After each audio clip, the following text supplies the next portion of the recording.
Texas, 1847.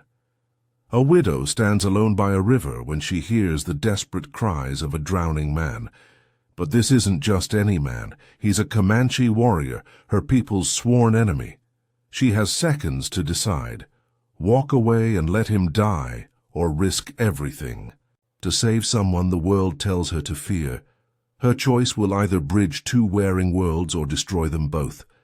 If you're captivated by stories of courage that transcend boundaries, smash that like button, hit subscribe, and tell me in the comments where in the world you're watching from.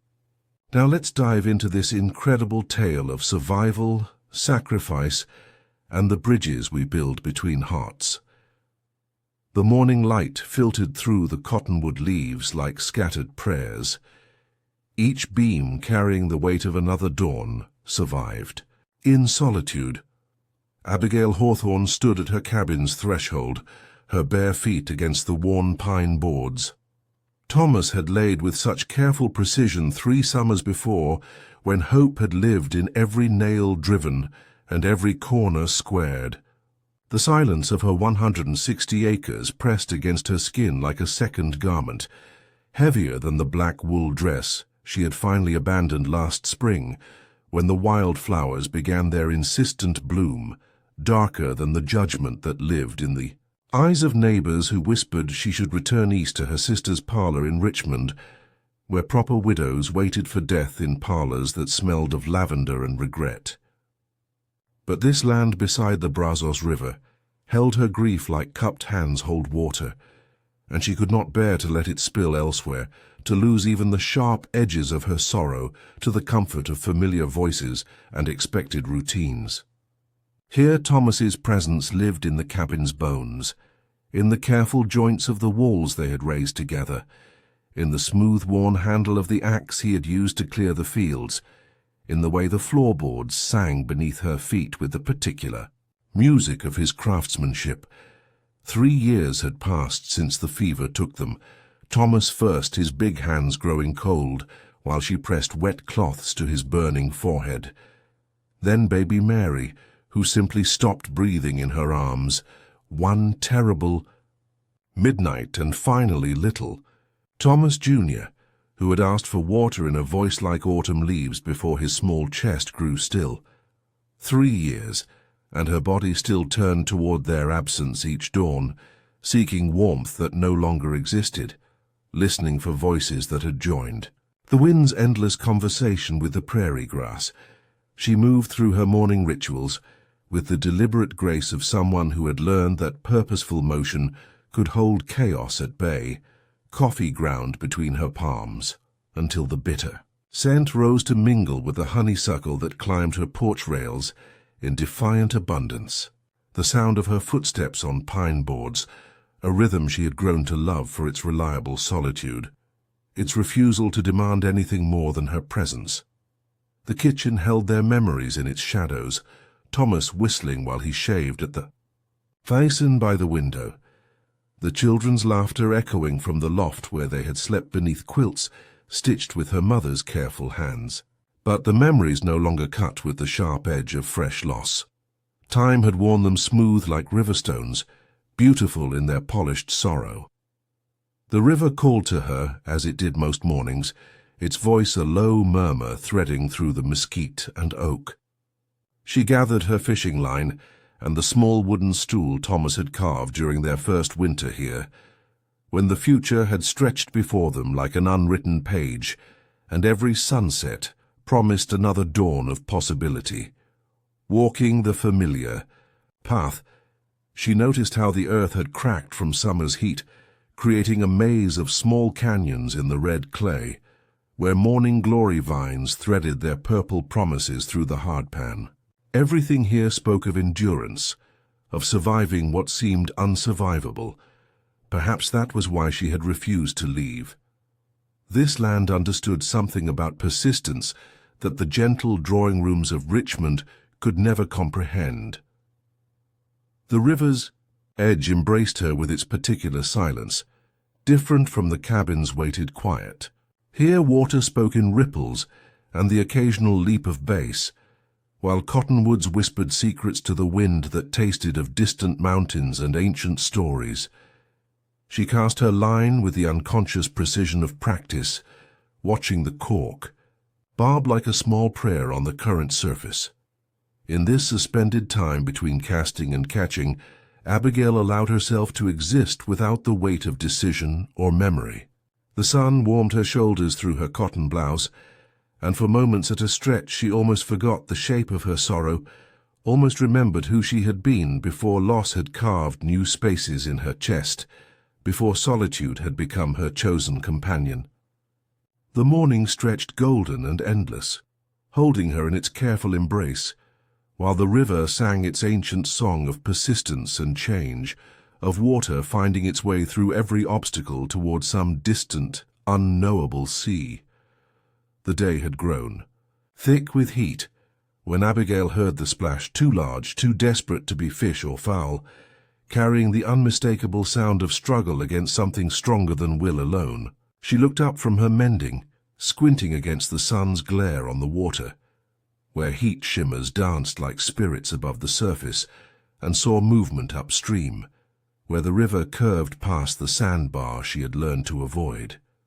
A horse, magnificent and riderless, stood fetlock deep in the shallows, its ears pricked forward in distress that spoke of intelligence and loyalty.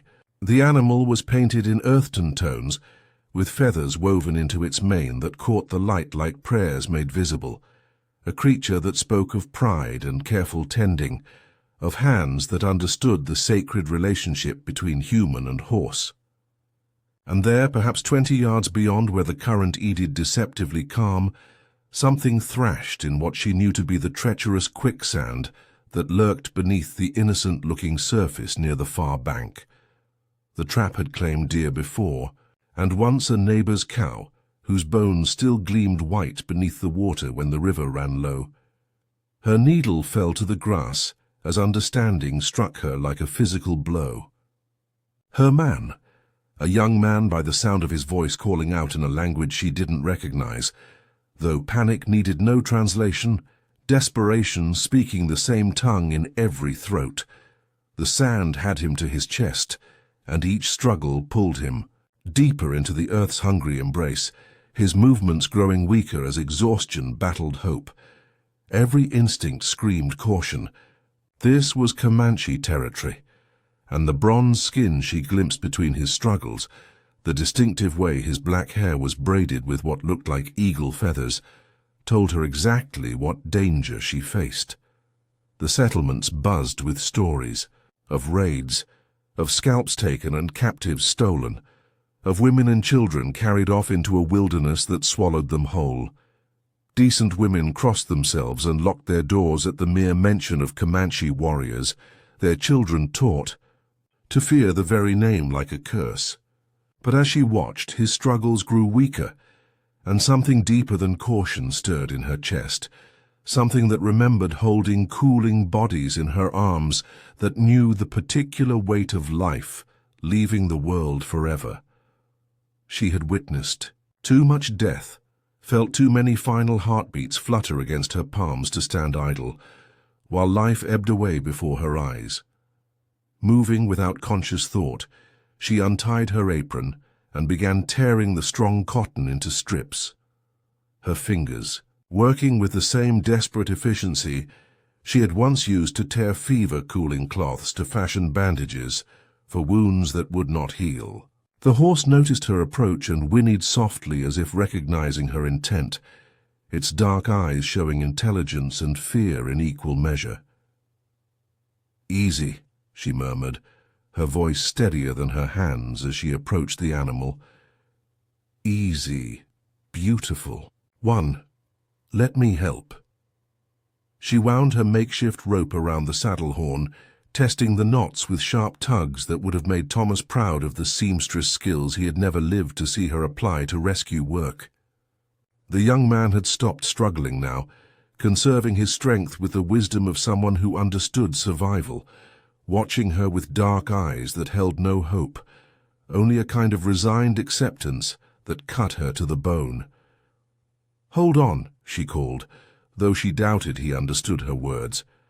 But perhaps he heard what lay beneath them, the fierce determination that had carried her through 3 years of solitude, the stubborn refusal to let death claim another victory within her sight. Something shifted in his expression as she threw the cloth rope toward his outstretched hands, a spark of possibility where only acceptance had lived before.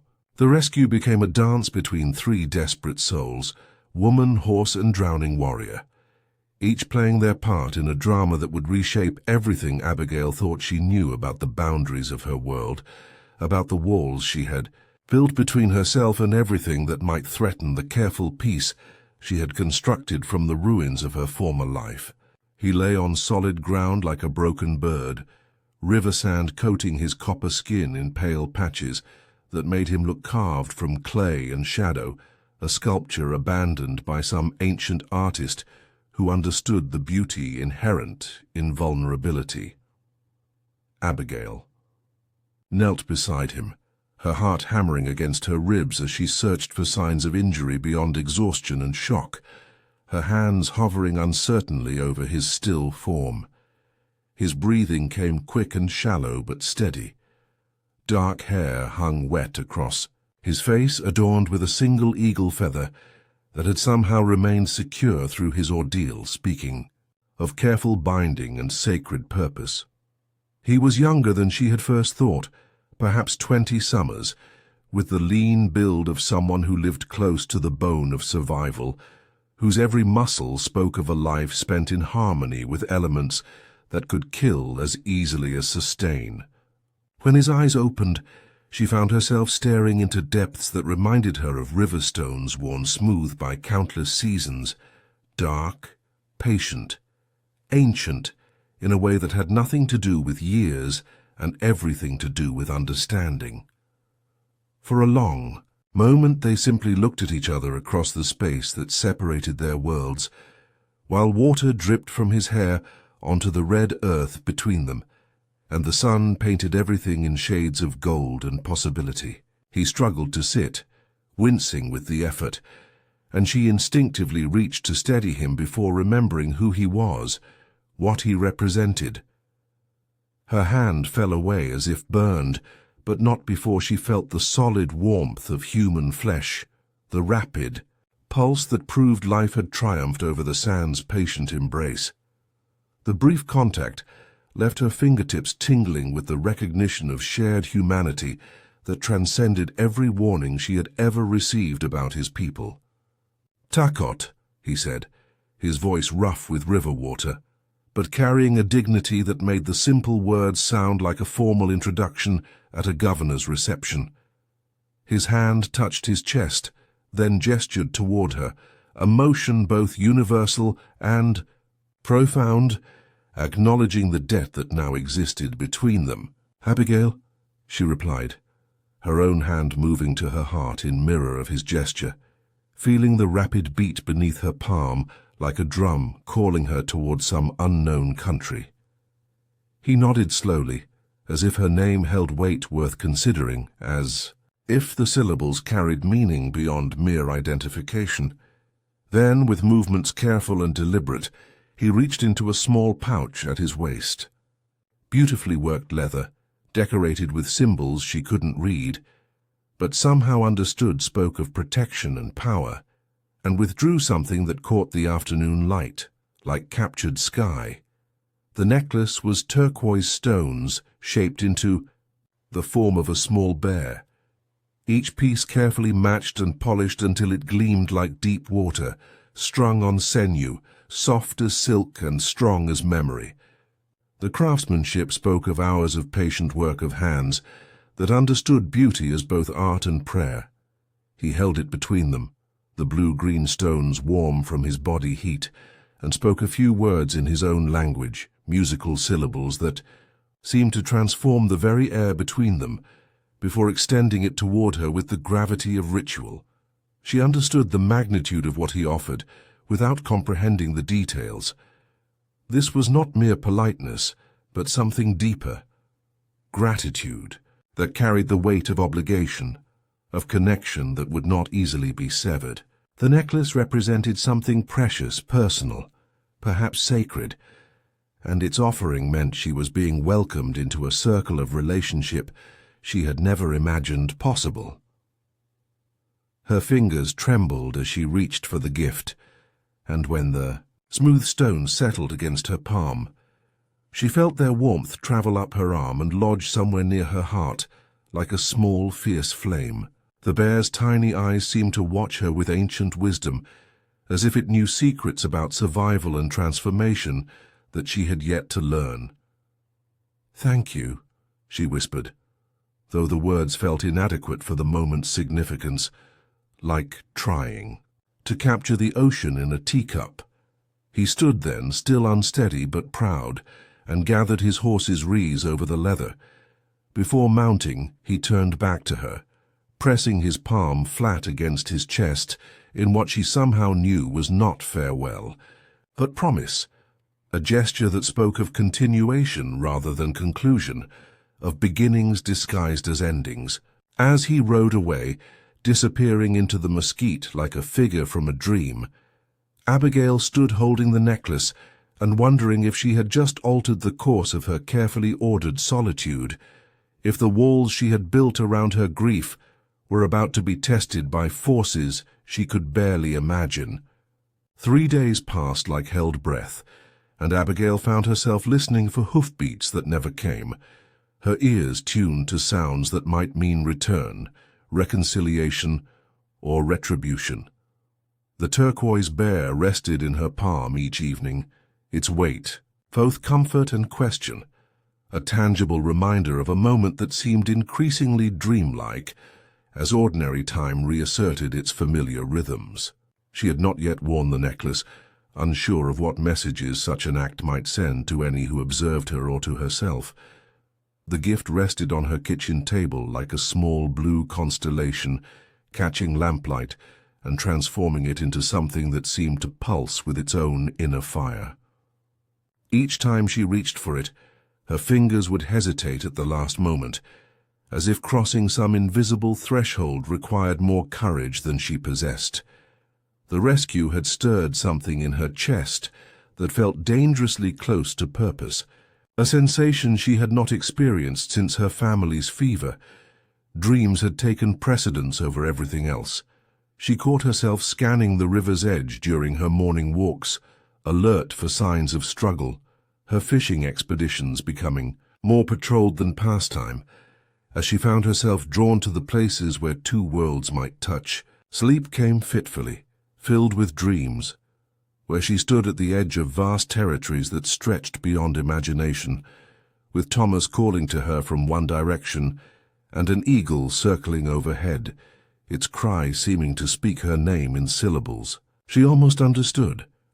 She would wake with the sensation of choice pressing against her chest like a physical weight, as if the universe itself were holding its breath for her decision. On the 4th morning she woke to a sound that made her blood still. Many horses moving in formation, their hoof-beats creating a rhythm like distant thunder rolling across the prairie. From her window she watched a sight that would have sent most Texas women running for their storm cellars. A war party of perhaps 30 Comanche warriors, painted and armed, approaching her cabin with the measured pace of ceremony rather than raid. At their head rode a man whose presence commanded attention, even from a distance. Older than the young warrior she had pulled from the sand, he sat his horse with the kind of authority that spoke of battles won and respect earned through trials she could barely imagine. Feathers and hair ornaments caught the morning light, and the horse beneath him seemed to step with particular pride, as if aware of the significance of the moment. Their war paint told stories she couldn't read, but somehow felt symbols that spoke of power and protection, of spirits called upon for guidance and strength.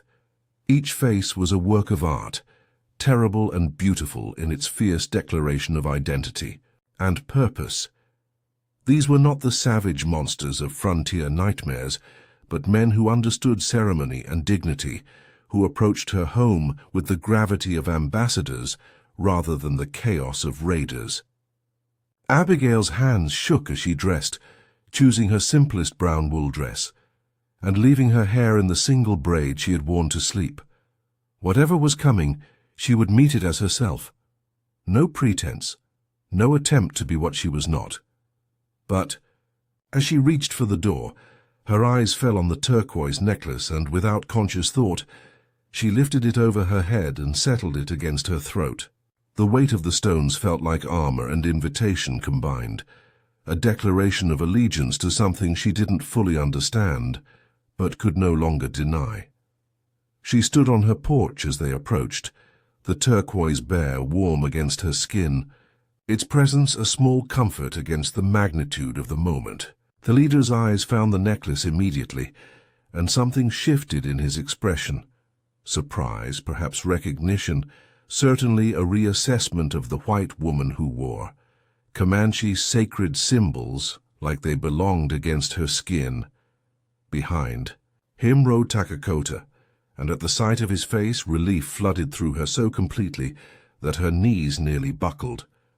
He was alive, unharmed, and had brought what could only be his family to meet the white woman who had interfered with the natural order of things, who had reached across the divide between worlds without counting the cost of such audacity. The morning air hung heavy with possibility as two worlds met on her front porch, and Abigail realized that her simple act of humanity had set forces in motion that neither she nor anyone else could fully predict. Chief Iron Bear, for she learned this was Takakota's father, and the man whose reputation for strategic brilliance was whispered in settlements from Austin to San Antonio, dismounted with the fluid grace of someone for whom horses were extensions of will rather than mere transportation. He stood before her porch with the bearing of royalty, but royalty that had earned its position through wisdom and courage rather than accident of birth. His English, when he spoke, carried the careful precision of someone who had learned it, for survival rather than pleasure, each word chosen with the weight of potential consequence. "You pulled my son from the earth's mouth," he said, his words carrying the weight of fact rather than question, his dark eyes studying her face as if reading a map of territories he had never explored. "I did," Abigail replied, her voice steadier than her pulse, which hammered against her throat, where the turquoise bear rested like a small anchor to courage she didn't know she possessed. Why? The simple question hung between them like a blade, sharp with implications that could cut in any direction. Behind him, the other warriors sat, motionless on their horses, feathers and weapons catching morning light in a display that was both beautiful and terrifying, their painted faces revealing nothing of their thoughts. She considered lying, offering explanations about Christian duty or frontier hospitality, the expected responses that might satisfy without revealing too much of her heart. Instead, she found herself speaking a truth she hadn't fully acknowledged until this moment, when it emerged from some deep place where grief and hope had learned to coexist. "I have held too much death in my hands," she said, her voice carrying across the morning air like a prayer offered to whatever spirits might be listening. "I could not watch more life leave the world when I had the power to prevent it." Something shifted in the chief's eyes, a recognition perhaps of shared understanding that transcended the surface differences of skin and culture. He spoke to his son in their own language, the words flowing like water over stones, musical and precise. Takakota replied at length, his hands moving in gestures that seemed to paint the rescue in the air between them, creating pictures that words alone could never convey. When the young man finished, Iron Bear nodded slowly and turned back to Abigail. "My son says you asked for nothing, demanded nothing, received his gratitude, and let him go." He paused, studying her face with eyes that seemed to see through surface to soul. "This is not the way of your people." "My people are dead," she said, the words emerging without her permission like blood from a wound she thought had healed. "I speak only for myself." The silence that followed was not empty, but full, charged with the weight of recognition that sometimes souls speak the same language, regardless of the color of their skin or the gods they worship. Iron Bear's expression softened almost imperceptibly, and she caught a glimpse of the man beneath the war chief, someone who understood loss and the way it could reshape a person's relationship to the world. Iron Bear dismounted completely now and approached the porch, stopping at a distance that was respectful but not submissive. "You wear his gift." Her hand moved unconsciously to the turquoise bear at her throat, feeling its smooth warmth against her fingertips. It seemed right. "Do you know what it means?" She shook her head, suddenly aware that she might have committed some grave error of protocol, might have claimed something that was not hers to possess. "It means he has claimed you as family," Iron Bear said, his voice carrying the weight of ceremony, "that his debt to you becomes our debt, that you are no longer alone in this place." He gestured toward the vast expanse of Texas that stretched beyond her small clearing, encompassing distances that could swallow a person whole. "This is no small thing." The words hit her like a physical blow, stealing her breath and making her grip the porch railing for support. Family. The concept had become so foreign to her that she had trouble processing its return to her vocabulary. For 3 years she had existed in the space between belonging anywhere and being welcomed nowhere, a ghost haunting her own life. I don't understand what that means," she said, her voice barely above a whisper. Iron Bear smiled then, the expression transforming his stern features into something almost paternal, revealing depths of warmth that warp paint could not disguise. "It means saves the drowning, for that is what we will call you, that you have a choice to make." And as he explained the options before her, Abigail felt the earth shift beneath her feet, not unlike the moment when she had first cast her makeshift rope toward a drowning young man, and unknowingly cast her own fate into uncertain waters.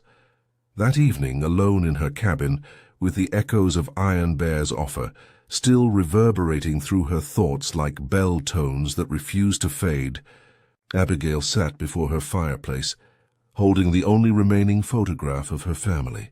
The sepia image had grown soft at the edges from handling, but the faces remained clear.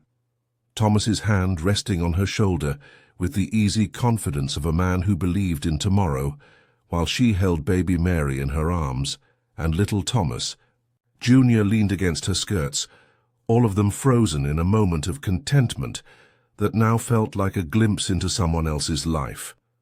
The fire cast dancing shadows across the photograph, making the faces seem to move, to breathe, to exist. For moments in the space between flame and memory, she traced Thomas's features with her fingertip, remembering the sound of his laughter, the way his eyes crinkled when he found something particularly amusing, the gentle strength of his hands as he built their life plank by plank. Iron Bear had offered her 2 paths: remain on her land under Comanche protection, or join their band and learn their ways completely. Both choices carried weight she could barely comprehend. But her mind had seized on a third possibility, one that had emerged from the depths of her own need, like water finding its way through solid rock, the possibility of becoming something entirely new. She could become a bridge between worlds that seemed determined to destroy each other. The idea terrified and exhilarated her in equal measure, promising a purpose that felt both impossible and inevitable. All her life she had been defined by others' expectations. The beautiful daughter who married young and asked no questions, the supporting wife who followed her husband's dreams westward without complaint, the grieving widow who should have returned to safety and propriety like a good woman should. But sitting in the firelight with a Comanche necklace around her throat, and the memory of a rescued life in her hands, she began to imagine herself as something unprecedented, not white or Indian, but something in between, a translator of hearts, for as much as words, a keeper of peace in a land that knew mainly war. The very audacity of the thought made her hands tremble. Who was she to imagine such a role for herself, a widow alone on the frontier with no training in diplomacy, no understanding of the complex forces that drove conflict between her people and the Comanche? Yet something deep in her chest insisted that perhaps her very isolation, her position outside the normal boundaries of both societies, might make her uniquely suited for the space between. Sleep came fitfully, filled with dreams, where she stood on bridges that spanned impossible distances, with Thomas calling to her from one side, his voice carrying the comfort of the known, the safe, the acceptable, while Takakota beckoned from the other, his gesture speaking of territories unmapped and possibilities unexplored. In her dreams, the bridges were made of turquoise and determination, built from materials that seemed too fragile to bear the weight of two worlds, but somehow held steady beneath her feet. She woke with the certainty that her old life was truly ending, not in the gradual fade of grief, but in the sharp cut of conscious choice. The woman who had defined herself through loss was being invited to become someone who might be known for what she had built, instead of what she had lost. The next morning she dressed with particular care. Her best blue cotton dress, the one Thomas had always said brought out the color of her eyes, her hair braided and pinned in a style that was both practical and dignified. She would meet Iron Bear's return as herself, but as the version of herself she was choosing to become. When the small party arrived, only Iron Bear, Takakota, and 2 other warriors this time, she was ready with her answer, the words having crystallized overnight like dew forming on prairie grass.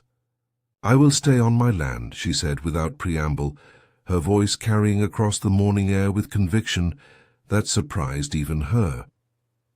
"But I want to learn your language, your customs. I want to," she paused, searching for words to express. Something, she barely understood herself.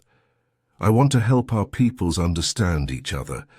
Iron Bear's expression revealed nothing, but Takakota's eyes brightened with something that might have been approval, or perhaps recognition of a kindred spirit who understood that some gifts were worth the risks they demanded. "You would speak for us to your people," the chief asked, his voice careful and measured, "and for my people to yours if you would have it." The silence stretched long enough for a hawk to circle overhead twice, its cry sharp against the morning air, like a question posed to the sky itself. Finally, Iron Bear nodded with the slow deliberation of someone making decisions that would echo through generations. "It will not be easy. Your people do not trust what they do not understand. Mine do not forgive what has hurt them. You would stand in the space between belonging fully to neither." "I already belong fully to neither," Abigail replied, her voice steady with the truth of recognition. "Perhaps that is exactly what makes me suited for the space between." Summer deepened into gold and copper as Takakota became a frequent visitor to Abigail's cabin, arriving each afternoon when the sun hung heavy in the western sky, and the heat of the day began its slow retreat toward evening. Their lessons began with simple words, water, fire, horse, river, but gradually expanded into the more complex territories of thought and feeling, where language became not just communication, but connection. The Comanche language moved like water in her mouth, flowing and precise, each syllable carrying weight that English sometimes scattered across multiple words, like seeds thrown too broadly to take root. She discovered that their word for courage was the same as their word for heart, that their concept of home extended beyond physical place to encompass relationship and belonging, that they had 17 different words for wind, depending on its source. and purpose. Your language holds different truths, she told Takakota, one afternoon as they sat beside the river, her English words stumbling over concepts his language made as clear as spring water. All languages hold different truths, he replied in careful English, then switched to Comanche to add something that made her understand the inadequacy of translation. Some meanings she was learning could only live in their original tongue, like rare flowers that died when transplanted to foreign soil. He taught her more than words. Through patient demonstration, she learned to read the signs that whispered across the landscape, which plants spoke of water nearby, how animal tracks told stories of weather and season, the way wind patterns predicted storm or fair weather days in advance. Her land, which she had thought she knew after 3 years of solitary observation, revealed layers of meaning she had never suspected, like a book written in a language she was only now learning to read. The cottonwoods along the river, she learned, were called the trees that whisper secrets, because their leaves moved even in the slightest breeze, carrying messages between earth and sky. The red clay that cracked in summer heat was considered sacred, because it reminded her teachers of the first mud from which all life had been shaped. Even the quicksand that had nearly claimed Takakota's life had its place in their understanding, a reminder that the earth was alive and must be approached with respect rather than assumed mastery. In return, she shared her own knowledge, the patterns of settlement expansion, the fears and motivations that drove her people west, the complicated politics of land ownership and territorial government that seemed to change with each new official who arrived from Washington. She read to him from newspapers when they arrived with supply wagons, translating not just words but context, helping him understand the forces that shaped white settlers' actions. "Your people are afraid," he observed one evening, after she had read him an account of territorial conflicts further south, his voice carrying neither judgment nor surprise, only the careful assessment of someone trying to understand a puzzle with too many missing pieces. "Yes," she agreed. "Fear makes people do terrible things to each other. Fear also makes them do necessary things," he said, his words carrying the weight of hard-won wisdom. "The question is knowing which is which." These conversations were changing her. She realized her solitude, once a barrier against further pain, was becoming a space for growth. The grief that had defined her for 3 years remained, but it no longer occupied every corner of her being. Room was being made for curiosity, for purpose, for the slow recognition that healing did not require forgetting. One afternoon, Takakota brought her a gift, a small carved wooden horse smooth from handling and worn to a deep patina by time and touch. The craftsmanship was exquisite, each detail revealing itself only upon close examination, the kind of work that spoke of love rather than mere skill. "This was mine when I was small," he said, placing it carefully in her hands. "My grandmother carved it. She said, 'A good horse carries you between worlds.'" Abigail accepted the gift with the gravity it deserved, understanding that she was being trusted with something precious, a piece of childhood that few adults are willing to share. That evening she placed it on her mantel beside the photograph of her family, where the two parts of her life could coexist in companionable silence. The bridge she was building, she realized, began with these small exchanges of trust, these gifts that created obligation and connection in equal measure. The letter arrived on a dusty supply wagon in late August, delivered by a rider whose nervous glances at her cabin suggested he had heard rumors about her unusual arrangements. Jeremiah Blackwood wrote with the careful penmanship of an educated man facing an impossible situation, each word chosen with the precision of someone who understood that language could mean the difference between life and death. His new settlement, Harmony Falls, stood at the junction of two creeks in what had traditionally been Comanche winter territory. The location was ideal for farming.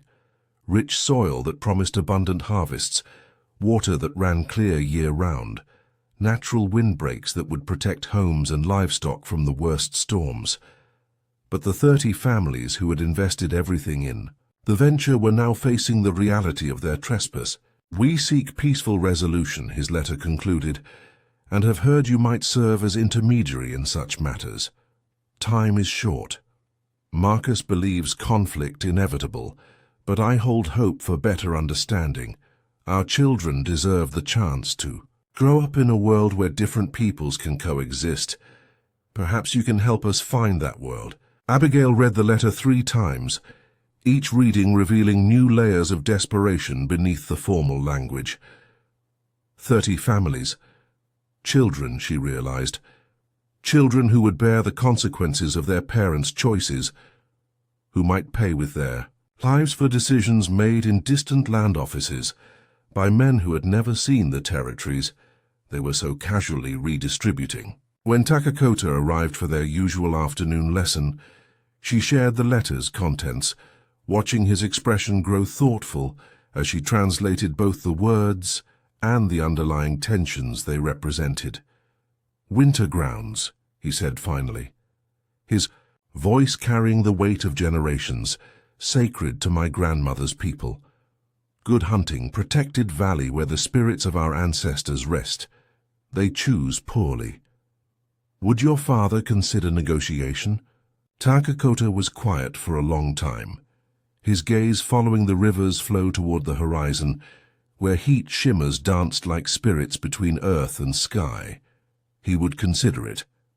But the young warriors grow restless. "Many have been hurt by your people.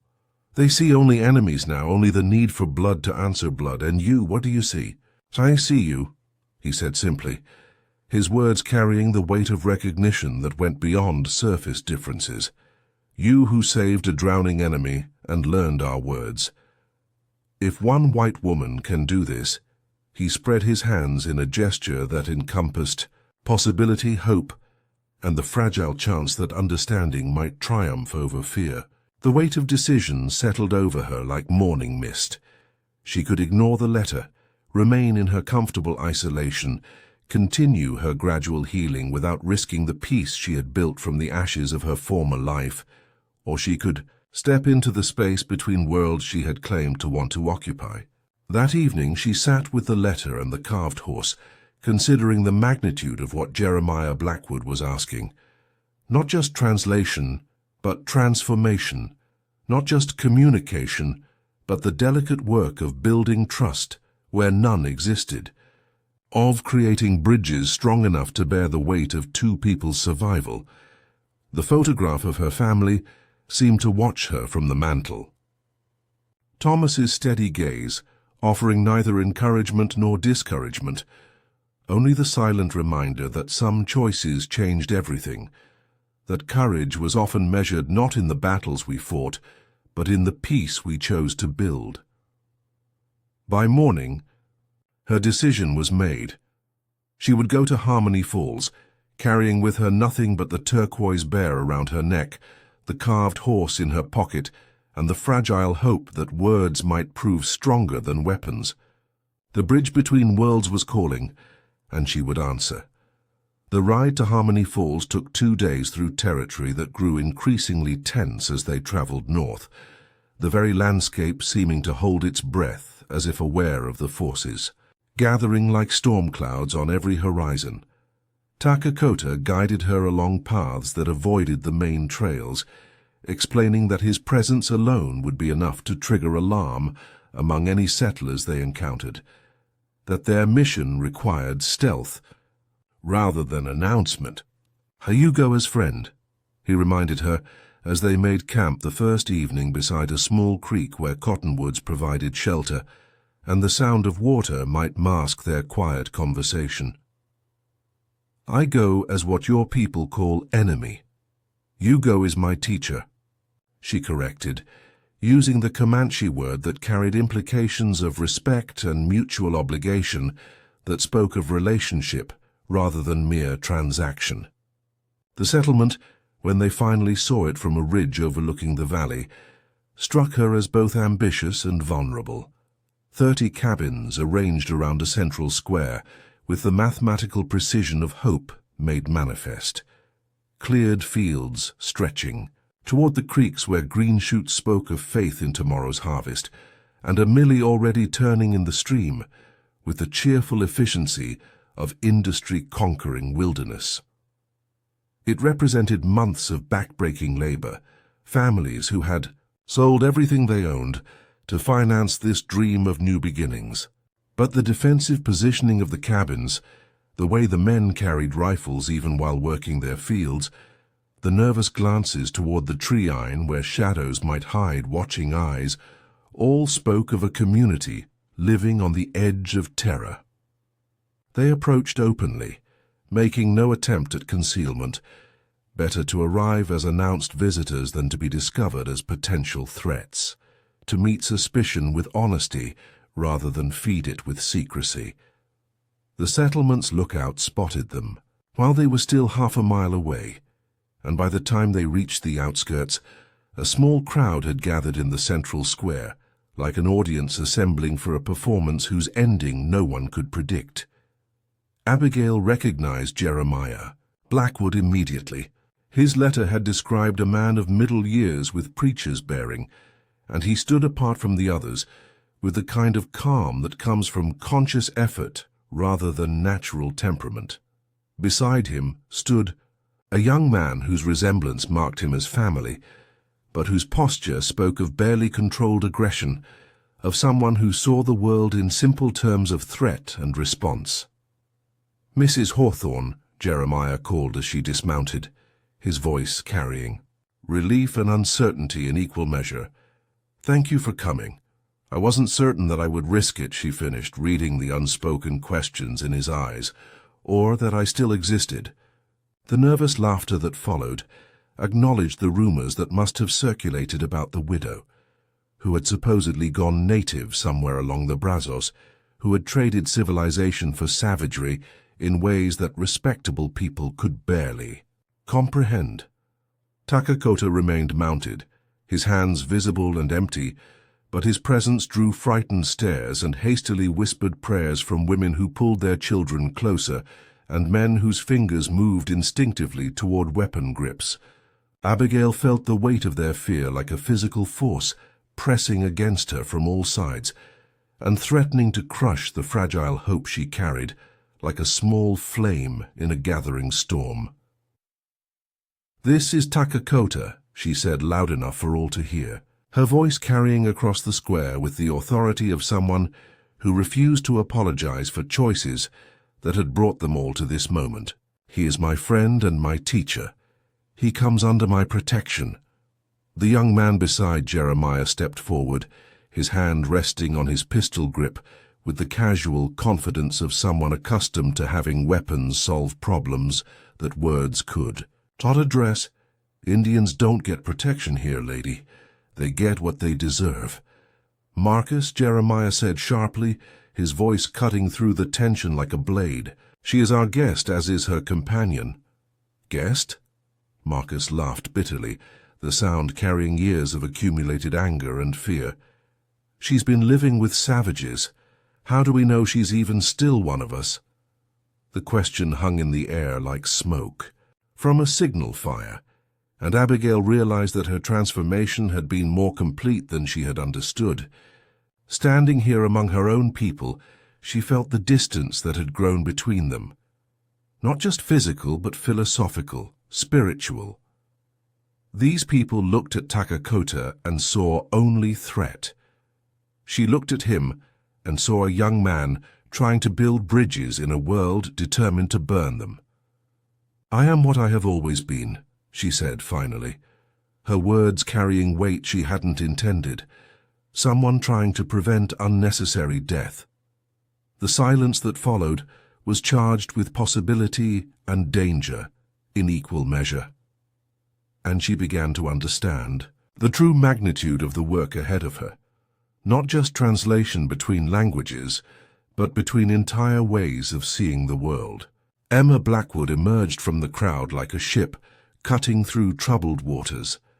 Her grey dress practical and worn, but carrying the dignity of someone who had faced frontier hardships without losing her essential humanity. She moved to her husband's side with the kind of confidence that spoke of equal partnership rather than mere support. Her eyes sharp with intelligence that had been honed by the necessity of reading situations quickly and accurately. "Mrs. Hawthorne," she said, extending her hand with deliberate courtesy that included Takoto in her welcoming glance, refusing to pretend he didn't exist or wasn't worthy of acknowledgement. "I'm Emma. We've prepared quarters for you in our home and space in the barn." For she paused, clearly struggling with protocol for this unprecedented situation, her social training offering no guidance for entertaining Comanche warriors. "For Takakota," Abigail supplied, grateful for the woman's attempt at hospitality in the face of community fear. "Thank you for your courtesy." The next few hours passed in careful navigation of social complexities that had no precedent in any. Etiquette Manuel Hemmer served coffee and cornbread, while the men gathered in tight clusters, their voices low but their glances constant, creating an atmosphere of surveillance that made every word feel weighted with consequence. Takakota remained. Outside, tending his horse with the kind of patience that came from understanding his presence, was both necessary and unwelcome. Children peered at him from behind cabin doors, their eyes wide with curiosity and terror in equal measure. To them he represented every nightmare story they had ever heard about Indians who stole children and scalped families, but also the undeniable reality of someone who looked nothing like the monsters of their imagination. "Tell me about the land," Abigail said to Jeremiah when they finally sat down to discuss the situation in the relative privacy of his cabin. "What made you choose this particular valley?" His face lit up with the enthusiasm of a man describing a dream made manifest, a vision that had sustained him through months of uncertainty and hardship. "The soil is rich as chocolate, deeper than anything we knew back in Tennessee. The water runs clear year-round, and the valley provides shelter from the worst storms. It's perfect for farming, for raising families, for building something lasting." His hands moved as he spoke, sketching the future in the air between them. "We could have 3 harvests a year if the weather holds enough to sell surplus in San Antonio, and you knew it was Comanche territory." The enthusiasm dimmed, replaced by the careful expression of someone who had rehearsed this explanation many times. "We knew, but the land office assured us it had been ceded by treaty. We filed proper claims, paid our fees, everything legal and proper." Abigail had learned enough about territorial politics from her conversations with Takakota to recognize the familiar pattern. Promises made by officials who had no authority to keep them. Documents signed by chiefs who represented only themselves. Legal frameworks that ignored the complex realities of Native American land use and the sacred nature of ancestral territories. "The winter camps," she said carefully. "How much do you know about them?" Marcus snorted from his position near the window, where he maintained watch like a sentry expecting attack. "Bunch of savages using good farmland for hunting trips. That's not ownership, that's waste, Marcus." Emma's voice carried the kind of quiet authority that could stop a charging bull. Honed by years of managing a household and raising children in circumstances that required absolute respect for maternal judgment. "Perhaps you could check on the livestock." After he left, the conversation continued with more honesty. Jeremiah acknowledged that they had found evidence of regular habitation, fire rings blackened by countless seasons of use, worn paths that spoke of generations of feet following the same routes, even a few graves marked with stones arranged in patterns he had carefully avoided disturbing out of respect for whatever customs they represented. But the families had invested everything in this venture, selling homes and possessions back east to finance their new beginning. "We can't just leave," Emma said quietly, her voice carrying the weight of 30 families' hopes. "Most of these people have nowhere to go back to, and the Comanche can't just abandon land that holds their ancestors' spirits," Abigail replied, feeling the impossible weight of competing truths. "So the question becomes, how do we honor both needs?" That evening, as she sat with Takakota beside the stream that ran through the settlement, she felt the weight of impossible expectations settling on her shoulders like a mantle she was unworthy to wear. 30 families looked to her to secure their dream. An entire people looked to her to protect their heritage, and she was just one woman who had learned to speak a few words in a language that most of her own people considered the tongue of devils. "Can it be done?" she asked Takakota in his own language, the words feeling inadequate for the magnitude of what they faced. "All things can be done," he replied, his voice carrying the wisdom of someone who had learned that survival often required believing in impossible things. "The question is always what price we are willing to pay." In the distance she could see Marcus Blackwood standing guard duty, his rifle gleaming in the moonlight, his posture speaking of someone preparing for war. The price of failure, she realized, would be measured in blood that would stain this beautiful valley for generations to come. The trouble began before dawn on their 3rd day in Harmony Falls, when Abigail woke to the sound of raised voices and running feet, the kind of commotion that spoke of crisis rather than ordinary frontier urgency. Through her window, she could see men gathering in the square with weapons ready, their faces grim in the lamplight that cast dancing shadows across the scene like a stage set for tragedy. Marcus Blackwood stood at the center of the group, his voice carrying the fervor of someone who had found validation for his fears, who could finally point to evidence that his warnings had been justified. "Tracks," he was saying as she approached, his words cutting through the morning air like blades. "Fresh horse tracks around the Hendersons' cabin. At least 3 riders, maybe more. They were watching us, planning something. Or passing through," Abigail suggested. But her words were lost in the murmur of agreement that rippled through the crowd like water finding its level. Fear had its own momentum, and once it began rolling, reason became insufficient to stop. "Tang scouting," another man added, his voice tight with conviction. "Getting ready to strike when we least expect it."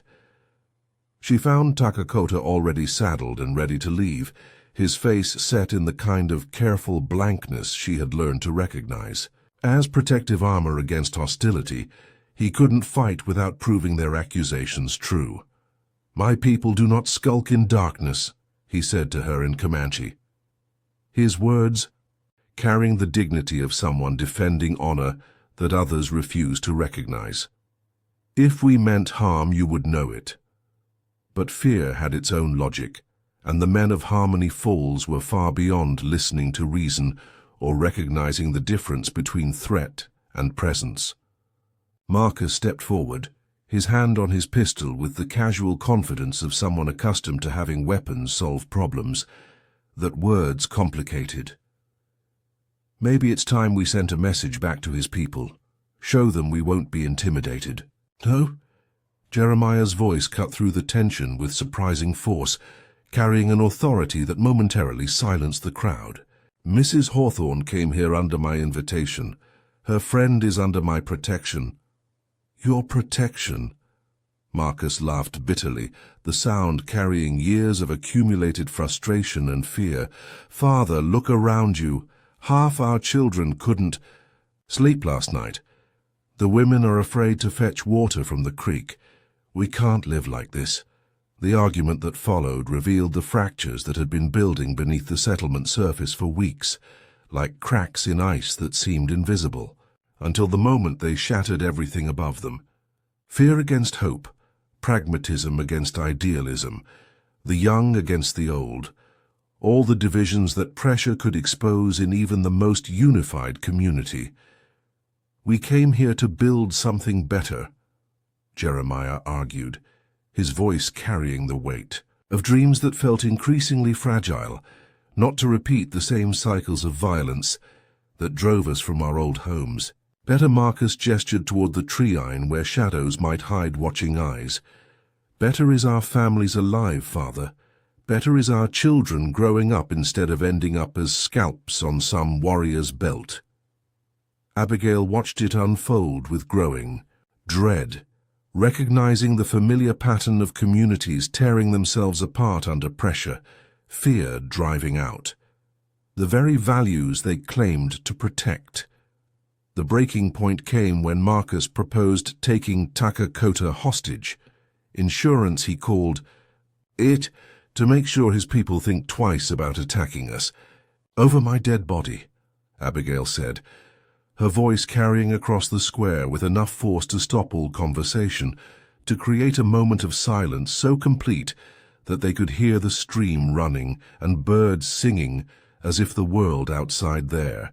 Human drama continued its ancient rhythms regardless of their struggles. "That can be arranged," Marcus replied, his hand moving to his weapon with the deliberate slowness of someone making a point rather than a threat.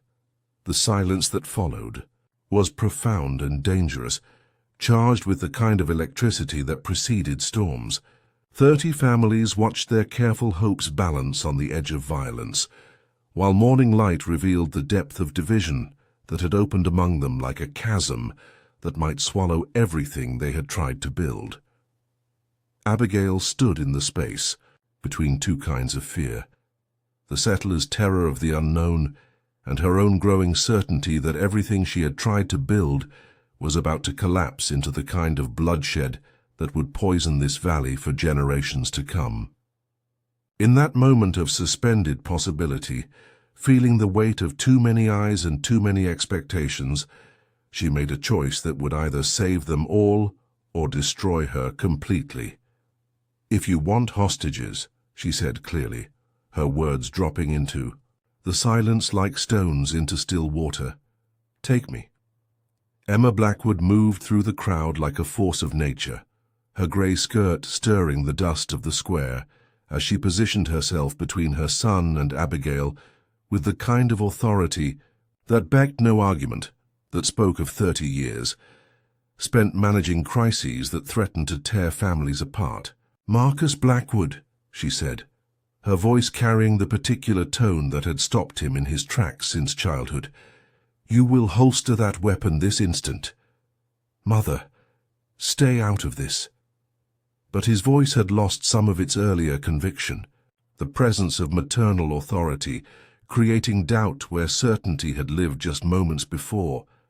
"This is my home, my family, my community."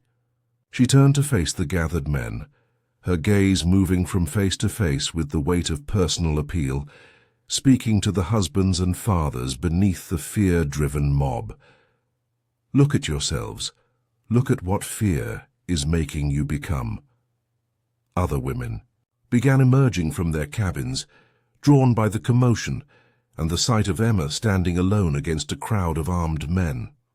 Sarah Henderson, whose cabin had supposedly been scouted during the night, approached with her 3 children clinging to her skirts.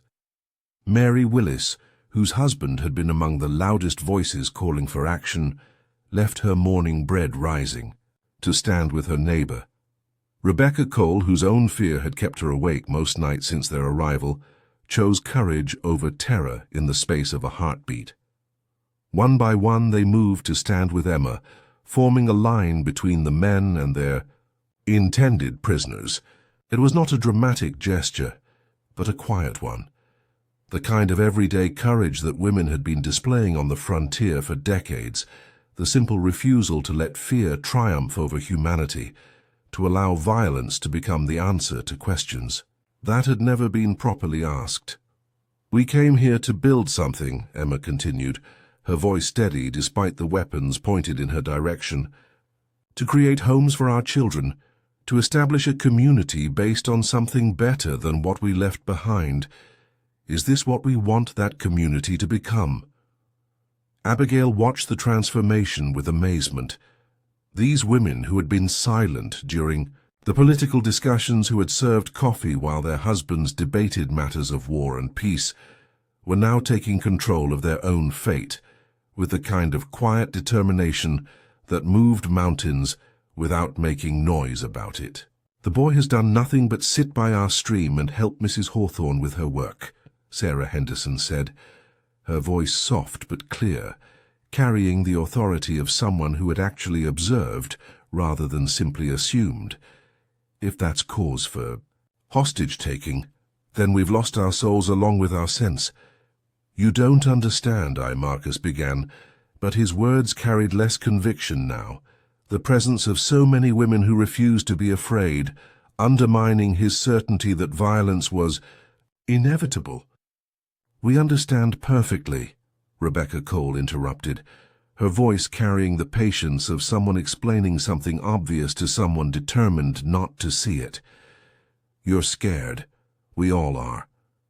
But being scared doesn't make us stupid, and it doesn't make us cruel." The standoff stretched for long minutes, while morning light revealed the stakes more clearly than any speech could have done. On one side stood armed men, driven by fear and the need to control what they couldn't understand.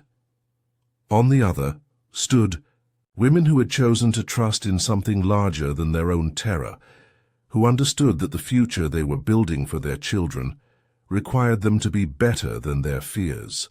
"We didn't come all this way to become the very thing we fled," Emma said finally, her words cutting through the tension like a blade sharpened by truth. "We came to build something worth our children's inheritance."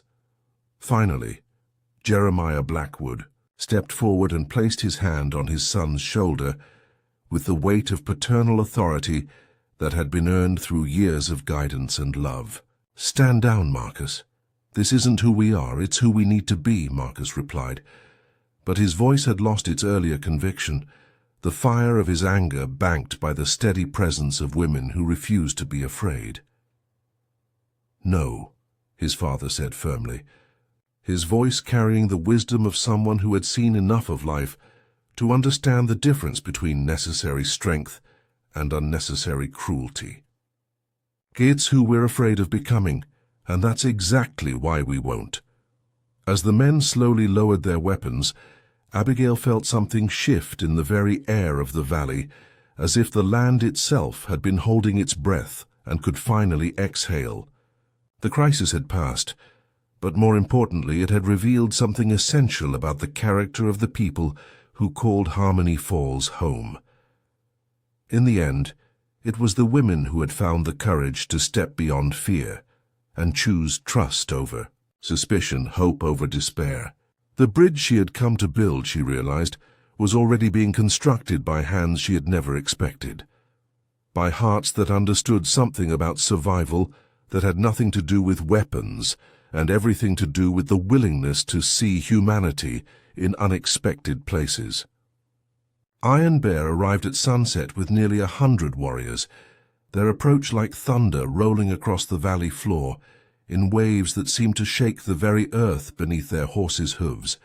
The painted horses and glinting weapons created a spectacle that spoke of power barely held in check, a force that could sweep away everything the settlers had built in a matter of minutes if violence was chosen over words. Abigail felt her stomach clench as she realized how badly she had underestimated the forces her mediation had set in motion, how the simple act of saving one young man's life had created ripples that now threatened to become a flood that could drown everything she had hoped to accomplish. The chief's face revealed nothing as he dismounted, but she could read the tension in his shoulders, the careful way he moved that spoke of a man prepared for violence but hoping it wouldn't be necessary. Takakota rode to his side and spoke rapidly in their own language, his gestures indicating the settlement's layout and defensive positions, while also, she hoped, explaining the morning's events and the way they had been resolved without bloodshed. You have been treated well, Iron Bear asked her, his English formal and precise, carrying the weight of someone who understood that her answer, carrying the dignity of someone defending honor that others refused to recognize. If we meant harm, you would know it. But fear had its own logic, and the men of Harmony Falls were far beyond listening to reason or recognizing the difference between threat and presence. Marcus stepped forward, his hand on his pistol, with the casual confidence of someone accustomed to having weapons solve problems that words complicated. Maybe it's time we sent a message back to his people. Show them we won't be intimidated. Joe? Jeremiah's voice cut through the tension with surprising force, carrying an authority that momentarily silenced the crowd. Mrs. Hawthorne came here under my invitation. Her friend is under my protection. Your protection? Marcus laughed bitterly, the sound carrying years of accumulated frustration and fear. Father, look around you. Half our children couldn't sleep last night. The women are afraid to fetch water from the creek. We can't live like this. The argument that followed revealed the fractures that had been building beneath the settlement surface for weeks, like cracks in ice that seemed invisible, until the moment they shattered everything above them. Fear against hope, pragmatism against idealism, the young against the old, all the divisions that pressure could expose in even the most unified community. We came here to build something better, Jeremiah argued, his voice carrying the weight of dreams that felt increasingly fragile, not to repeat the same cycles of violence that drove us from our old homes. Better. Marcus gestured toward the tree-line where shadows might hide watching eyes. Better is our families alive, Father. Better is our children growing up instead of ending up as scalps on some warrior's belt. Abigail watched it unfold with growing dread, recognizing the familiar pattern of communities tearing themselves apart under pressure, fear driving out the very values they claimed to protect. The breaking point came when Marcus proposed taking Takakota hostage. Insurance, he called it, to make sure his people think twice about attacking us. Over my dead body, Abigail said, her voice carrying across the square with enough force to stop all conversation, to create a moment of silence so complete that they could hear the stream running and birds singing as if the world outside there. Human drama continued its ancient rhythms regardless of their struggles. That can be arranged, Marcus replied, his hand moving to his weapon with the deliberate slowness of someone making a point rather than a threat. The silence that followed was profound and dangerous, charged with the kind of electricity that preceded storms. 30 families watched their careful hopes balance on the edge of violence, while morning light revealed the depth of division that had opened among them like a chasm that might swallow everything they had tried to build. Abigail stood in the space, between two kinds of fear, the settlers' terror of the unknown and her own growing certainty that everything she had tried to build was about to collapse into the kind of bloodshed that would poison this valley for generations to come. In that moment of suspended possibility, feeling the weight of too many eyes and too many expectations, she made a choice that would either save them all or destroy her completely. If you want hostages, she said clearly, her words dropping into the silence like stones into still water, take me. Emma Blackwood moved through the crowd like a force of nature, her grey skirt stirring the dust of the square as she positioned herself between her son and Abigail with the kind of authority that becared no argument, that spoke of 30 years, spent managing crises that threatened to tear families apart. Marcus Blackwood, she said, her voice carrying the particular tone that had stopped him in his tracks since childhood. You will holster that weapon this instant. Mother, stay out of this. But his voice had lost some of its earlier conviction, the presence of maternal authority, creating doubt where certainty had lived just moments before. This is my home, my family, my community. She turned to face the gathered men, her gaze moving from face to face with the weight of personal appeal, speaking to the husbands and fathers beneath the fear-driven mob. Look at yourselves. Look at what fear is making you become. Other women began emerging from their cabins, drawn by the commotion and the sight of Emma, standing alone against a crowd of armed men. Sarah Henderson, whose cabin had supposedly been scouted during the night, approached with her 3 children clinging to her skirts. Mary Willis, whose husband had been among the loudest voices calling for action, left her morning bread rising to stand with her neighbor. Rebecca Cole, whose own fear had kept her awake most nights since their arrival, chose courage over terror in the space of a heartbeat. One by one they moved to stand with Emma, forming a line between the men and their intended prisoners. It was not a dramatic gesture, but a quiet one. The kind of everyday courage that women had been displaying on the frontier for decades. The simple refusal to let fear triumph over humanity, to allow violence to become the answer to questions that had never been properly asked. "We came here to build something," Emma continued, her voice steady despite the weapons pointed in her direction. "To create homes for our children, to establish a community based on something better than what we left behind. Is this what we want that community to become?" Abigail watched the transformation with amazement. These women who had been silent during the political discussions, who had served coffee while their husbands debated matters of war and peace, were now taking control of their own fate with the kind of quiet determination that moved mountains without making noise about it.